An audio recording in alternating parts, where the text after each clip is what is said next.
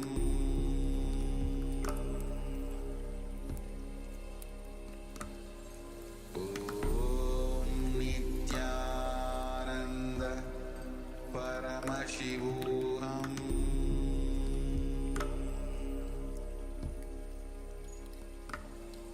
Om Nityananda Paramashivoham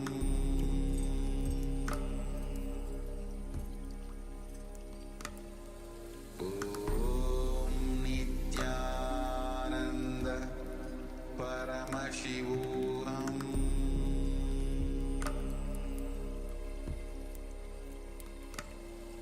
Om Nityananda Paramashivoham.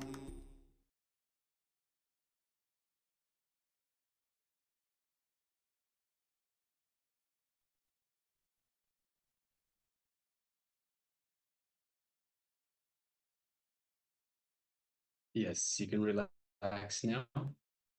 And just take a moment and share with us how you experienced this power manifestation.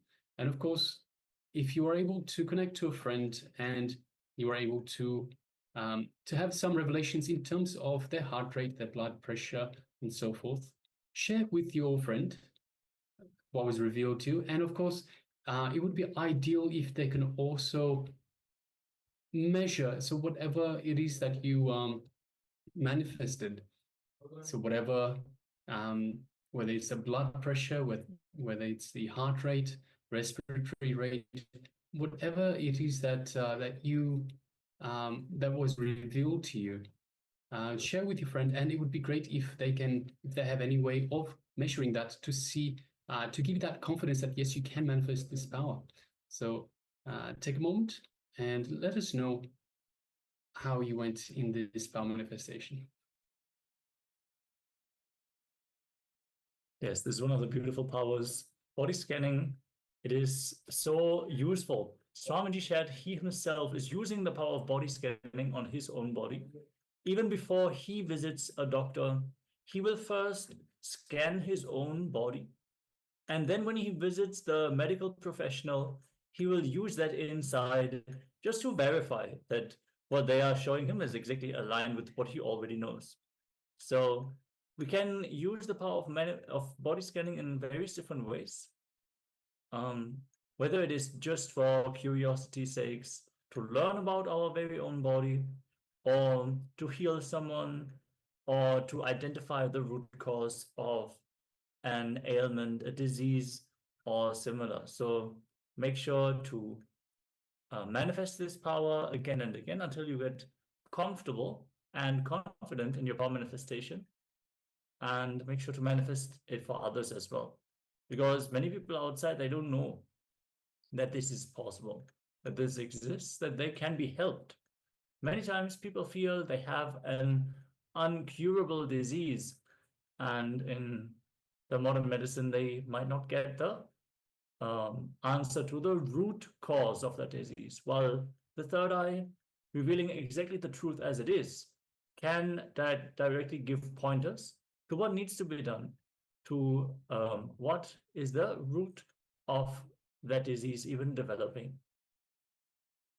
And further, it can even show diseases which are yet to manifest. Sometimes we have certain habits that we recently acquired, and if we keep going along that path, we will end up manifesting some disease or the other.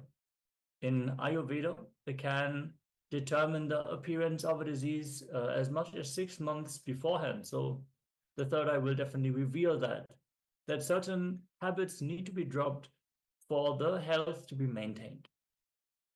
So if there's anything you want to share, any experience from this power manifestation, do let us know, as we are getting ready to continue to learn about the Ashtavakra Gita. Swamiji is going to reveal more and more powerful cognitions for all of us. So requesting all the participants to please come on camera. If you are yet to share about your power manifestation, go ahead and do so. Share it here in the chat. And let's get ready and receive the teachings about the Ashtavakra Gita from Swamiji directly.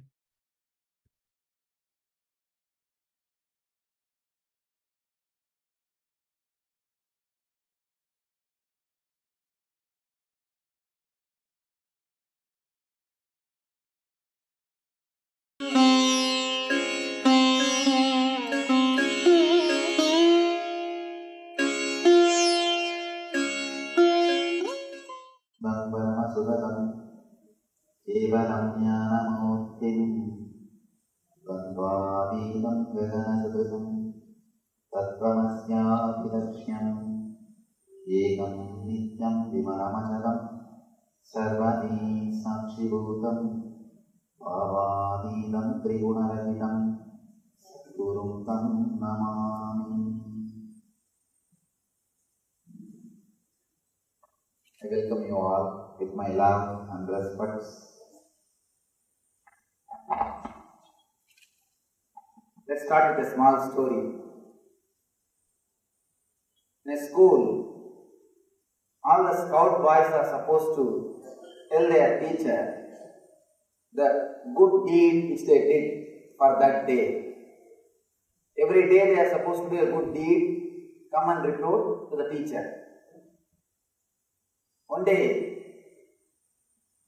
3 friends, all 3 boys, they stood up and they said, "Sir, today we helped an old lady to cross the road." Teacher was not able to understand. To make an old lady cross the road, to help an old lady cross the road, you don't need 3 persons. Why? Why you need 3 persons to make old lady cross the road? It won't take 3 persons. They said, no sir, it took 3 persons because she did not want to.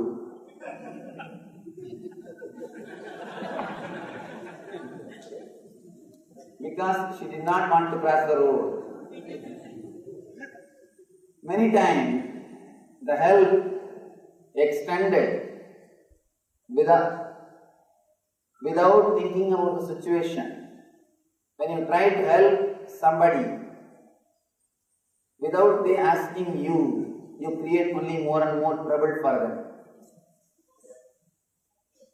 Almost all our services done out of ego ends only in creating trouble for others.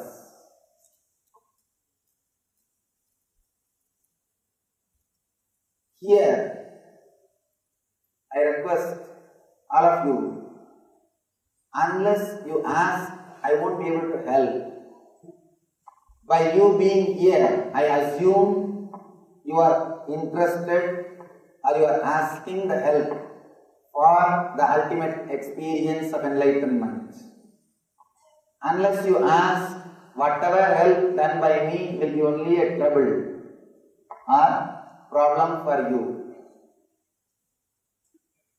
The whole Ashtavakra Gita, this great book, is delivered to Janaka because Janaka asked, if you have come here just to check out, after all what he is saying, let us see. You are welcome, no problem, but please be here completely. Usually, our mind is such,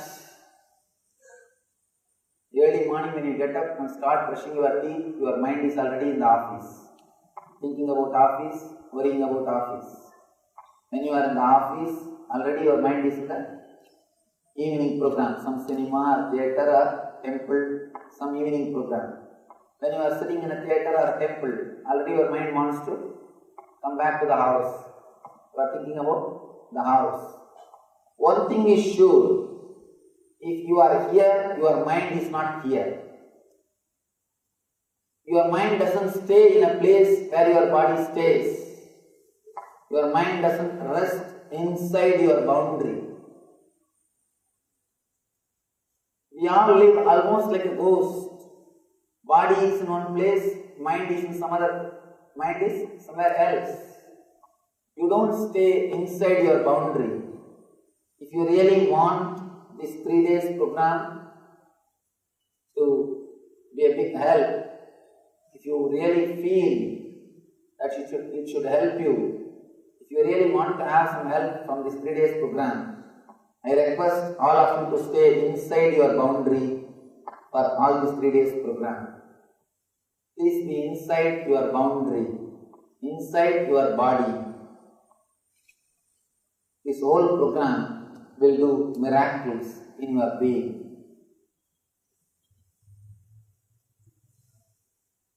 Today's subject is enlightenment. It is possible.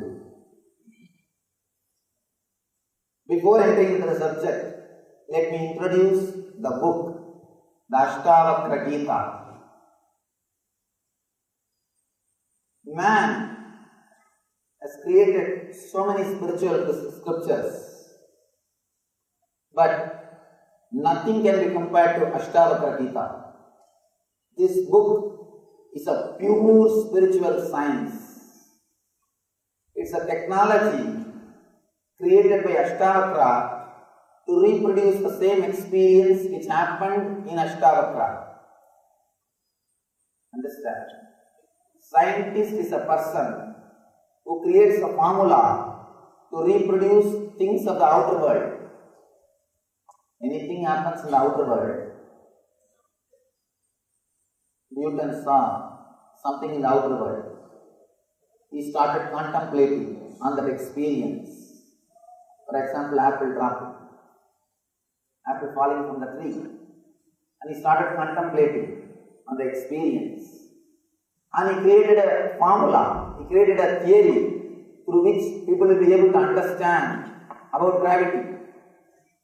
Scientist is a person who creates formula or theories to make outwardly things clear for people to understand outwardly things. Scientist is a person who creates formula to reproduce the understandings of the outer world. Spiritual master is a person who creates a formula to reproduce the experience of the inner world. Ashtavakra is a spiritual scientist. He created a beautiful technology through which he is able to reproduce the same experience which happened in him. All you need is just a little bit of sincerity. Just be inside your boundary. You will see Ashtavakra Sutras work on you. The scripture created by him, the technology created by him can reproduce the same experience which happened in him. All you need to do is be inside your boundary. Be inside your being. The whole story of Ashtavakra is beautiful, beautiful story. And we don't know much about Ashtavakra, but there are few incidents, very significant incidents. The story starts before his birth. It is supposed to be a Puranic story because it's very difficult to believe this as a fact. The story starts when Ashtavakara's mother was carrying him. When he is in the womb, the Ashtavakara's father used to recite Vedic mantras. He used to chant all the mantras. When the father was chanting all the mantras, the son used to hear all the mantras. Suddenly one day the son from inside started questioning the father. What you are chanting is a pure verse. It has no juice. It has no experience. You are just an intellectual pandit. Where is the truth? Father was shocked. I think from Ashtavakra the generation gap problem started. Ashtavakra is the first person who started the generation gap problem.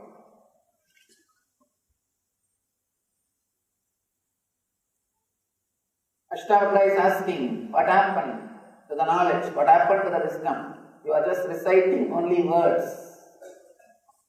This is a pure words. It has no juice. It has no wisdom. What happened? Of course, father, as usual, was deeply hurt. And Pandits' egos are always very strong because their whole personality is built on words. So actually, you can easily hurt a person who lives just with mere words. Pandit can be easily hurt than anybody else because his whole mind, his whole life, whole thing is centered on words. He can be easily cheated. You can easily cheat a Pandit, just give him 2-3 compliments.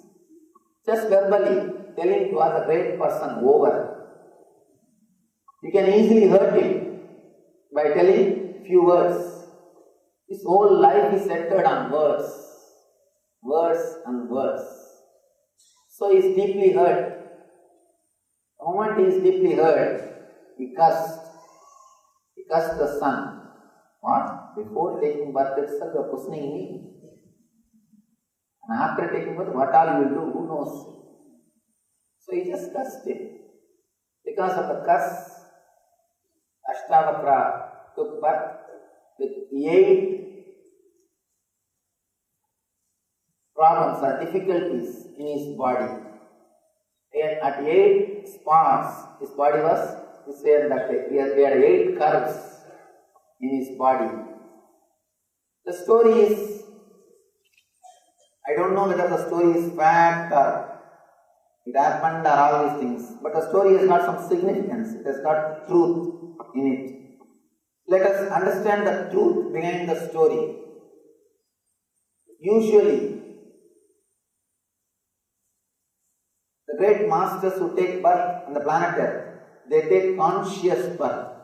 Consciously they enter into the mother's womb and they enter into the body and start radiating their enlightenment. This story also says the meaning of the story is Ashtavakra was conscious even before birth. That is the truth, that is the meaning of the story.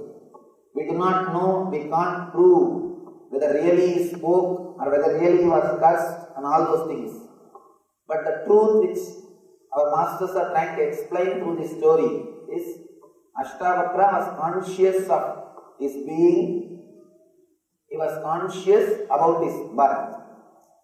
Next, the next story, that's another beautiful story. He goes to Janakaraja's palace.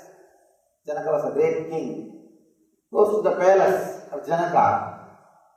The moment Ashtavakra entered Janaka's palace, the whole palace started laughing because Ashtavakra was so ugly. He had 8 curves in his body. People started laughing. All his ministers, all his people, including Janaka, everybody started laughing. And the Ashtavakra spontaneity, he was not hurt. If you are hurt, you are defeated. At any point, if you are hurt, you are defeated. If you become angry, you are defeated. He is not hurt. He was not disturbed. He was not hurt. He was not disturbed. He was just completely relaxed. He says, "Oh Janaka, I thought you were a great rishi. I thought you were a great enlightened person. You are a great yogi. But neither you are a yogi, nor you have any yogis around you. You have only cobblers in your court. You have only shoemakers in your court." Ashtavakra boldly says, You have only shoemakers in your porch. You need to understand this statement. It's a beautiful statement. Straight away, boldly, a 12-year-old boy, 12-year-old handicapped boy, is straight away talking to a king of the country. Good action. Now it creates a homely atmosphere. Otherwise, you feel like a professional office place. One of the mistakes really creates little intimacy. I tell you, if you want to create real intimacy with any of your friend, do 2-3 mistakes. No, let them enter into your space. See, you never do mistakes just to protect your ego. Constantly you are protecting yourself. And whenever you have done 2-3 mistakes, immediately you feel your ego is offended. Because you are giving space for other person to enter. Having courage to do 2-3 mistakes completely opens you up. And you open yourself to the others. And you give space for others to enter and advise you. So doing 1 or 2 small mistakes really creates a friendship or bondage. And you are letting him talk to you something. You are letting him advise you. And one more thing. If you let people to advise you, they will really feel intimate with you. That's one of the important techniques. Just allow him to advise. Many times I have seen people come to me for counseling. For any of their problem or counseling. They will come to me. And they come and start talking. Oh Swamiji, please tell us some method how to get enlightenment. Please give us some technique how to realize God. And usually I will never straight away answer all these questions. Really, one person came to me just a few months ago. He started asking, please Swamiji, teach me how to achieve God, how to achieve enlightenment. And I started talking, how are you? You are from where? What you are doing? What business you are doing? How many kids you have? He started answering all these questions. He started the general talk. After that, he was with me 3 hours. He did not even raise the question again. 3 hours he was with me. He did not even bother to ask the main question with which he came. Then understand the importance or really how much the question is inside him. He is asking just because he has to ask something. And throughout the 3 hours, he was actually talking to me. I did not even speak. And the fun is not even this. After going out, he is telling my secretary, Swamiji spoke so many things. So many great things. Swamiji told so many good things. When I came out, the secretary asked me, Swamiji, what did he speak? He was so happy. I said, just I let him speak, that's all. I allowed him to speak, that's all. When you allow somebody to advise you, really they feel good. So little bit of one or two mistakes are good. It opens up. The atmosphere will not be tense. It will not be professional atmosphere. So one or two, once in a while, all these things are okay. Handicapped 12-year-old boy, Ashtavakra, is entering into the court and the whole court is laughing. If we are in that place, first thing we would have become angry. First, our ego would have been hurt, angry.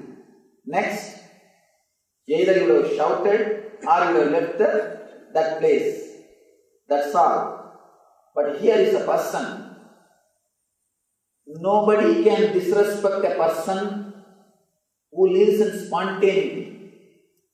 Nobody can disrespect if he has got respect for himself.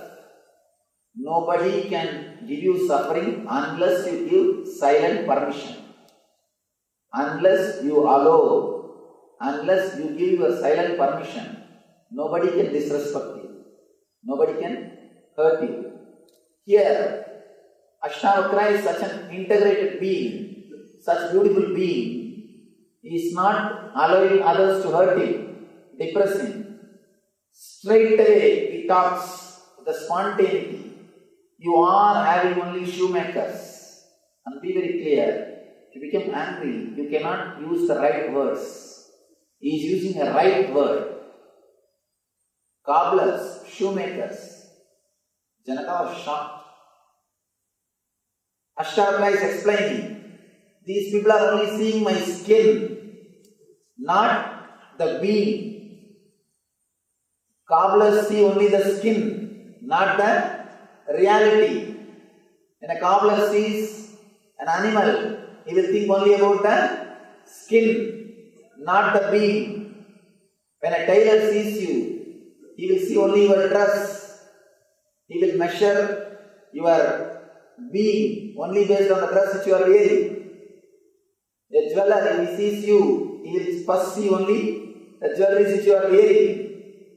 He will judge you only based on the jewelry which you are wearing. He will weigh you based on the gold which you are wearing. People look at things only from their angle. They have their own ideas.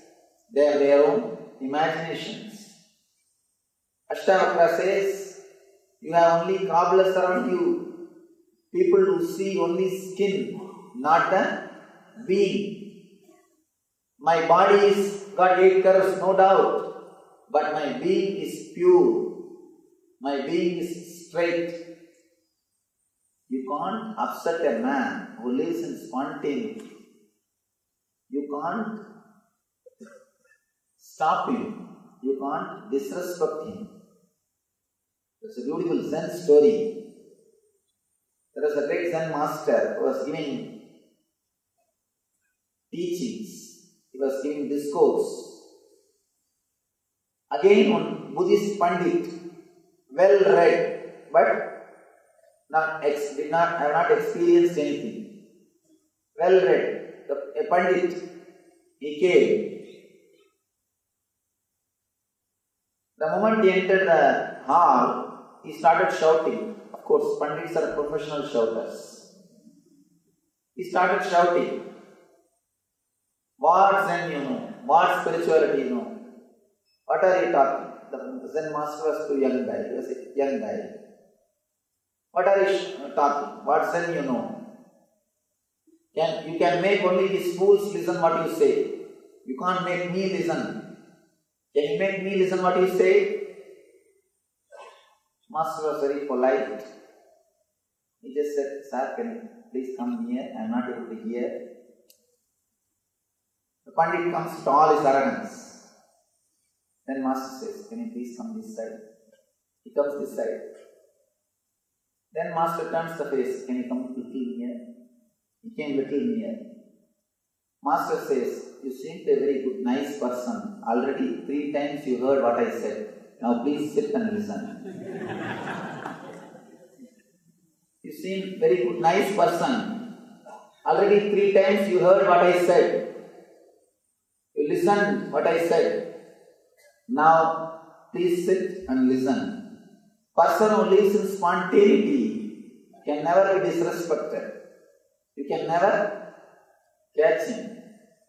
And Ashtavakra is a person who is living in spontaneity, who is completely in the present moment. He can neither be disrespected nor be deluded by the ego. He is not disturbed. He is just clear about his being. And he says clearly, Janaka, you are having only cobblers around you. And Janaka really felt, really understood. Janaka is an intelligent person, a rare politician, an intelligent king, a rare being.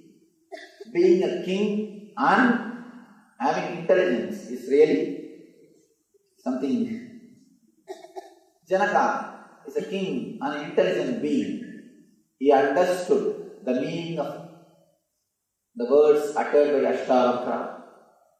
Immediately he comes down from the throne, touches the feet of Ashtavakra and please forgive me.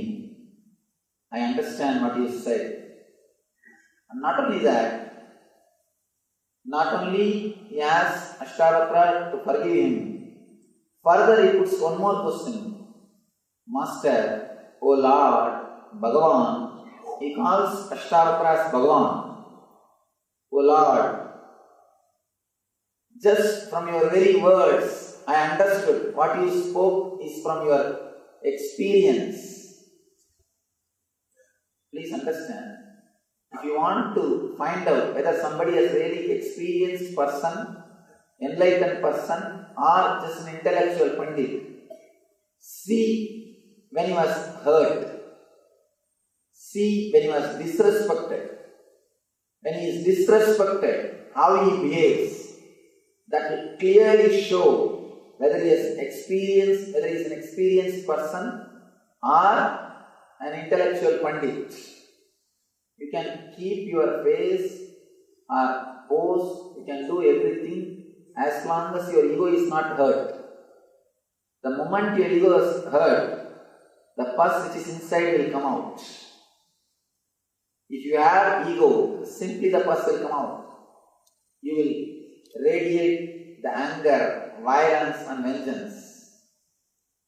When somebody is hurt, when he is disrespected, how he behaves, how he responds, see that will give you a clarity whether really he is enlightened or an intellectual pandit. Here, Ashtavakra is completely disrespected. See, if you say a word and laugh about him, even that will not hurt so much. Just by seeing, if you laugh at somebody, the very being is rejected. The very being is rejected. See, you enter somebody's house. If you start talking, if people laugh, then you can understand they are not ready to accept what you speak. Only you are speaking, they are not ready to accept. But the moment you enter, if they start laughing, your very being is not accepted. Sometimes, if you don't open the mouth, people may think you are a fool. If you open it, you may confirm. You will confirm it. So, at the most, they may reject your speaking. But just by entering, if they start laughing, your very being is rejected. Here, the very being of the Ashtavakra is rejected, disrespected by the ministers in the court. But he was not offended. He is not disturbed. He was not disturbed. Of course, when we address the masters, we can't use the word was. We can use only the word is.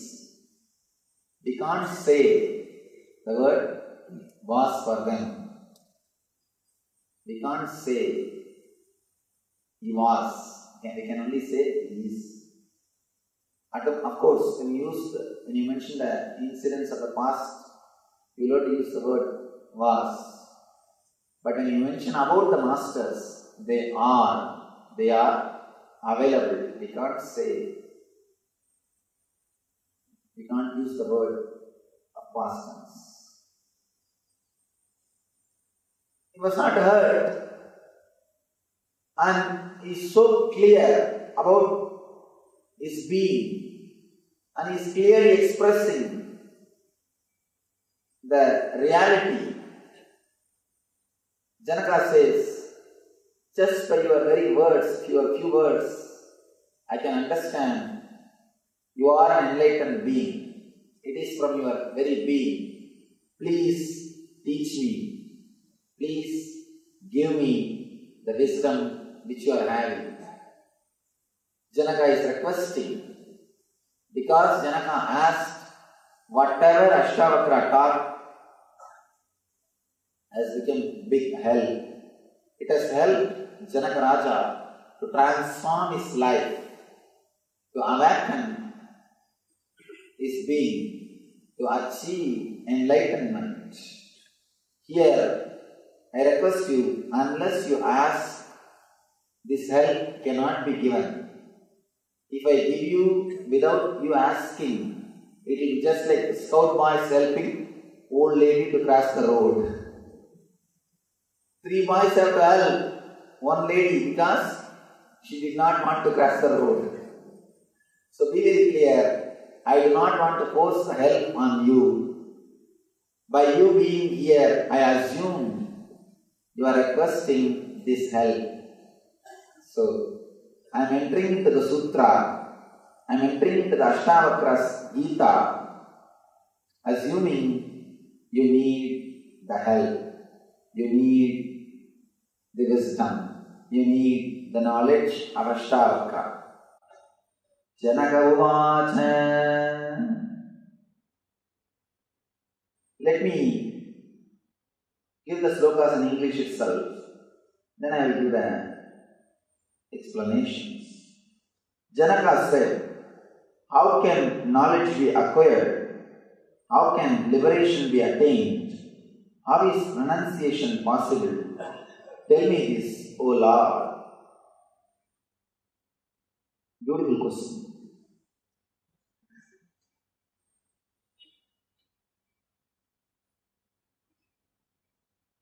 Janaka, by his very being, is a seeker.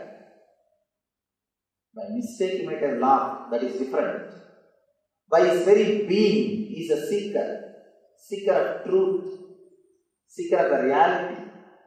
So he is asking, how can knowledge be acquired? How can liberation be attained? How is renunciation possible? Tell me this, O Lord. The word liberation needs to be, you need to understand the word liberation. Liberation means not disturbed, polluted, touched by the inner or the outer world goals. If you are not touched, polluted, corrupted by the outer world or inner world goals, you are liberated.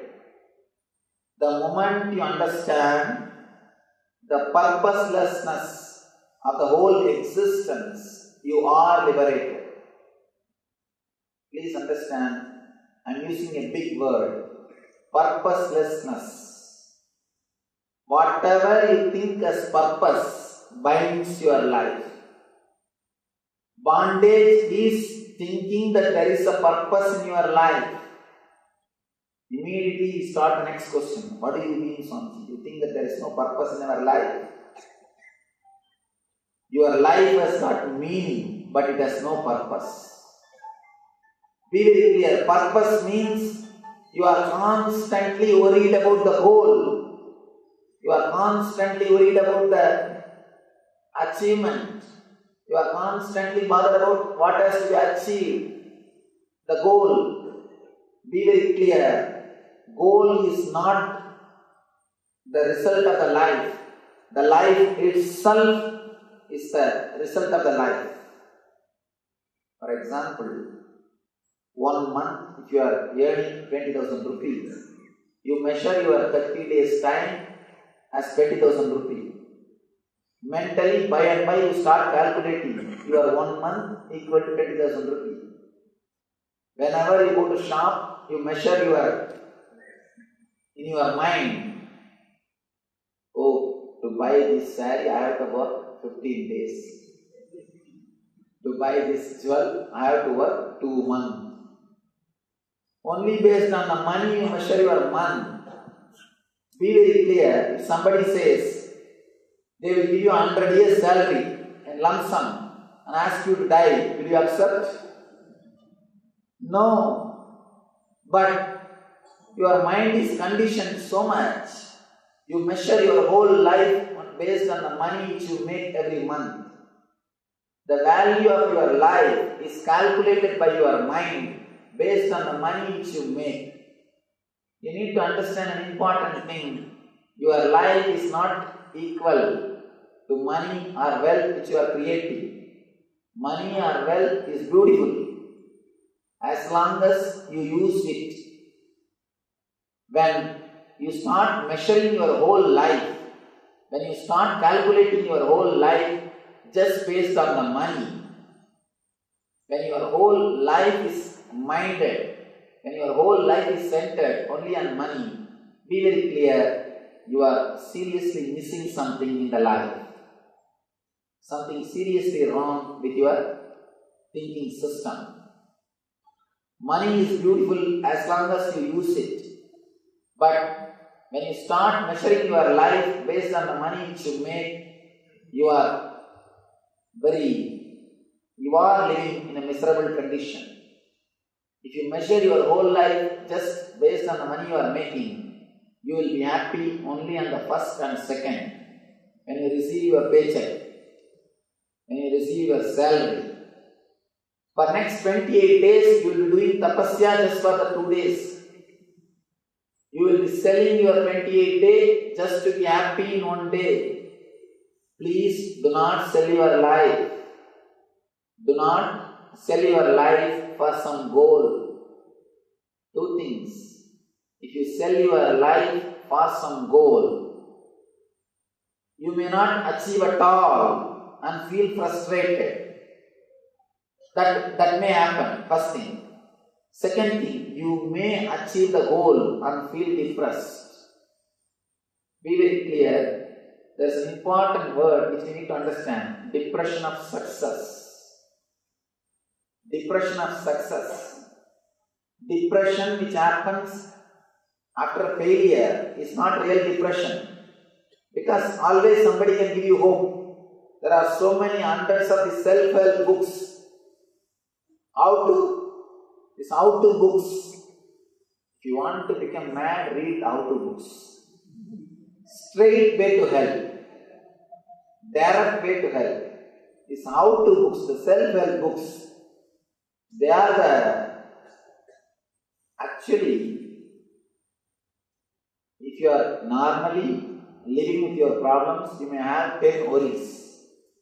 And if you read these self-help books, and they constantly teach you, don't worry, don't worry, don't worry. Now you have one more worry, how to stop your worry. All self-help books leads only to hell. Direct way to hell. They will create one more worry for you. Let me tell you a small incident. It's not an incident, it's a truth. How to stop worrying, start living. That's a great book written by Dale Carnegie. Dale Carnegie is an author. And he wrote 2 books, How to Stop Worrying and Start Living. Another book, How to Win Friends and Influence People. Bestsellers. International bestsellers. One more information you should know. Next to Bible, his books are printed. Next to Bible. Understand? Means practically second Christ.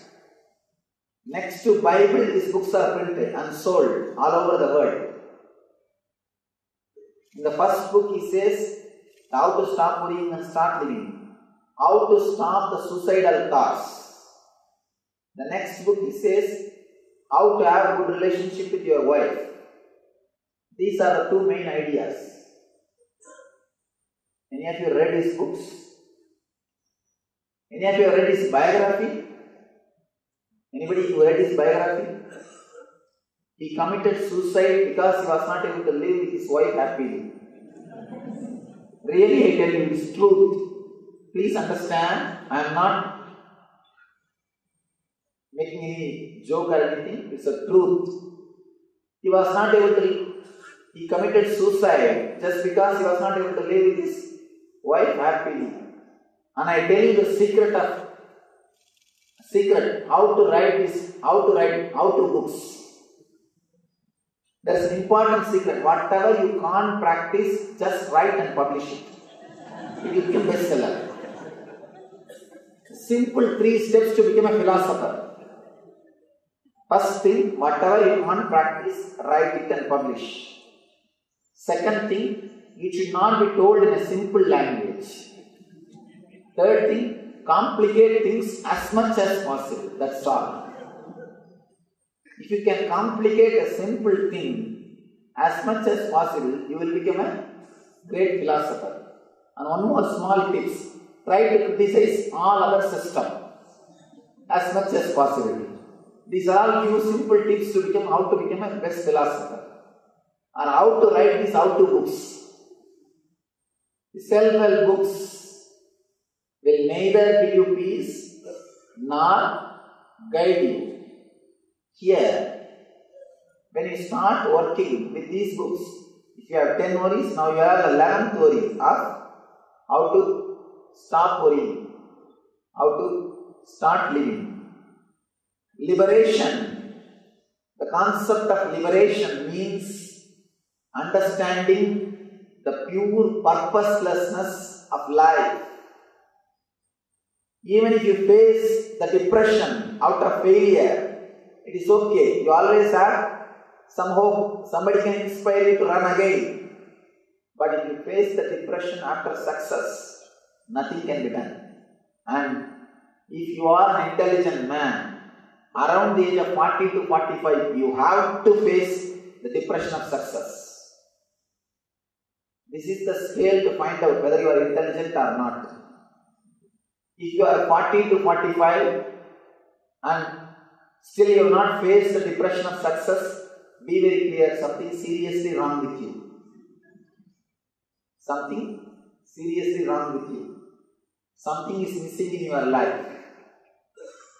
Around the 40 to 45, you have to face the depression of success.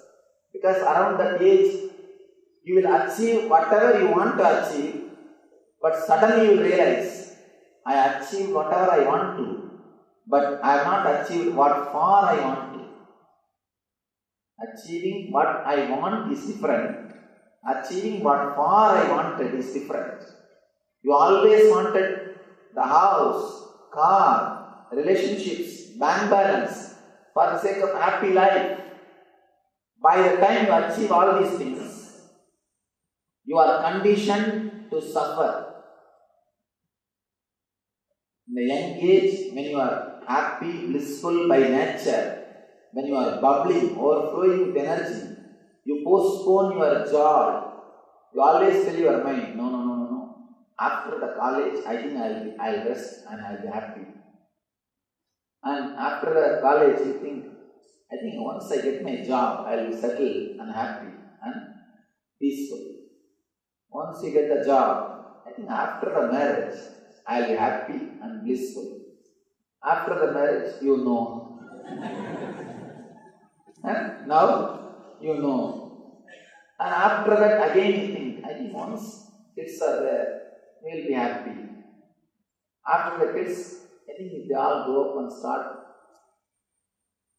they finish their education, I think I'll be happy. By the time they are settled in their life, you are conditioned to suffer.